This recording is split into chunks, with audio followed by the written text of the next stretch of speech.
Town রগ শিকক মাংখর akarma bai baksa kami amche rogobo akarjak শিকক লঙ্কামুরা কর্মকার পাড়াতেই লঙ্কামুরা স্কুল পাড়াবো খংনি নুখঙ্গ হাবকা শিকক কর্মকার পাড়াবো তংনাই জীবনশীল নগ শিকক হাবই 1,50,000 রাংতে সাতবুরি রাংজাক খগৈ পেলাং থাকা yang taisa লঙ্কামুরা স্কুল পাড়াও তংনাই সাবিত্রী দেবনি নগব হাইন শিকক হাবই রাং খবই রাংজাক খগৈ তেলাং থাংজাখা বরজলা কনস্টিটুয়েন্সিনি এমএলএ সুদীপ দেব বিনি কনস্টিটুয়েন্সিও তাবুক মার্কিনো শিকক মাংখর আকারজাক শালহর নায়া শিকক রবাই মানিখनै খগজাক তংবাই মানি কক্তমা কাসাই তঙ্গু নক মুরুক তংবক খগজাগু নক বুকজা কলাং থাঙ্গিবক খগজাগু অশিকক রবাই তাই বাহিকে তংবাই সিনাই লোকুরক কি হয়েছিল? আজকে আমি আমার বাইরের বাড়ি বিষ্ণুপূজনে গিয়েছিলাম 1টার সময়। 7টার সময় আয়েসের দিকে আমার ঘরের তালা ভাঙ্গা, এখানে 7 বড়ি মতন স্বর্ণ সব নিয়ে থাকে। আর এলটিসি জিপিএফ তুলছিলাম 3 লাখ টাকা, 1,40,000 টাকা খরচ করছি, আর 1,60,000 টাকা বড় আছি। টাকা দিয়ে নিল আর স্বর্ণটা লইয়া গেছে চুরে, তালা ভেঙ্গিয়া ছানাদা ভেঙ্গে আইসি পিসাদা গেছে এই 6 ঘন্টার ভিতরে, 1টার থেকে 7টার ভিতরে।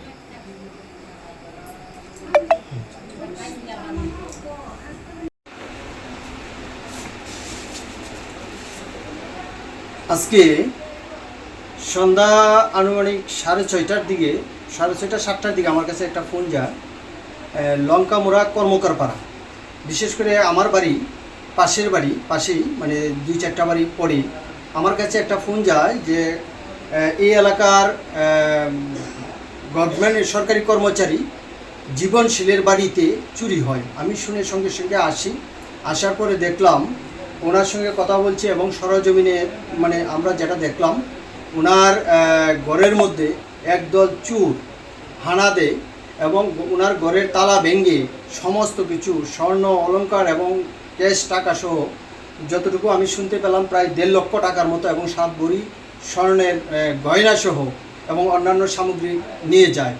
তখন তৎক্ষণাৎ আমি আমাদের যে রামনগর পুলিশ ফাঁড়িতে খবর দিয়ে ওসি সাহেবের সঙ্গে কথা বলি। তার পরবর্তী সময় তারা আসেন, এসে তারা তদন্ত করে একটা মানে তারা পেজ ডায়েরি করেছেন। এটা তদন্ত করে তারা বলেছেন তারা দেখবেন বিষয়টা করা যায় কি, মানে সুরাহা করা যায় কিনা, চোরকে ধরা যায় কিনা।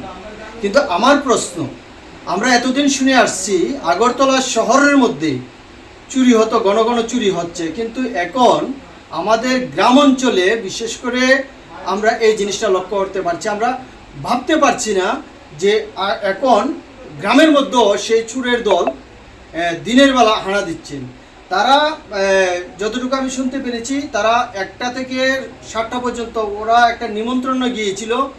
নিমন্ত্রণ থেকে বাড়িতে ফিরে এসে সেই যে বাড়ির যে অভিভাবক অনুপস্থিতির সুযোগ নিয়ে এই ঘটনাটা ঘটিয়েছেন। আমি বলবো এই সময়ের মধ্যে যে অবস্থা আমাদের ত্রিপুরা রাজ্যে, যে নেশার বারবারান্ত, সারা চতুর্দিকে নেশা, সেই নেশার বারবারান্তে চোরের সংখ্যা বেড়ে গেছে। বিশেষ করে যারা এখন একটা অংশ যুবক, তারা কাজ নেই, খাদ্য নেই, তারা নেশাগ্রস্ত, তাদের কাছে যখন পয়সা থাকে না তারা এই ধরনের অপকর্মগুলি করে। আজকে ওনার সর্বস্ব শেষ হয়ে গেছে। আমরা বলছি বা আমরা দাবি করছি প্রশাসন সঠিকভাবে উদ্যোগ গ্রহণ করুক, এই ধরনের অপকর্মের সঙ্গে চুরির সঙ্গে যারা যুক্ত তাদেরকে অতি সত্বর গ্রেপ্তারের ব্যবস্থা করে দৃষ্টান্তমূলক শাস্তির ব্যবস্থা করুক। একটা ফোন যায় লঙ্কামুরা কর্মকার পাড়া, বিশেষ করে আমার বাড়ি পাশেই মানে 2-4টা বাড়ি পরে আমার কাছে একটা ফোন যায় যে এই এলাকার গভর্নমেন্টের সরকারি কর্মচারী জীবনশীলের বাড়িতে চুরি হয়। আমি শুনে সঙ্গে সঙ্গে আসার পরে দেখলাম, ওনার সঙ্গে কথা বলছি এবং সরজমিনে মানে আমরা যেটা দেখলাম, ওনার ঘরের মধ্যে একদল চোর হানা দেয় এবং ওনার ঘরের তালা ভেঙে সমস্ত কিছু স্বর্ণ অলংকার এবং ক্যাশ টাকা সহ যতটুকু আমি শুনতে পেলাম প্রায় 1.5 লক্ষ টাকার মতো এবং 7 ভরি স্বর্ণের গয়না সহ এবং অন্যান্য সামগ্রী নিয়ে যায়। তখন তৎক্ষণাৎ আমি আমাদের যে রামনগর পুলিশ ফাঁড়িতে খবর দিয়ে ওসি সাহেবের সঙ্গে কথা বলি। তার পরবর্তী সময় তারা আসেন, এসে তারা তদন্ত করে একটা মানে তারা পেজ ডায়েরি করেছেন।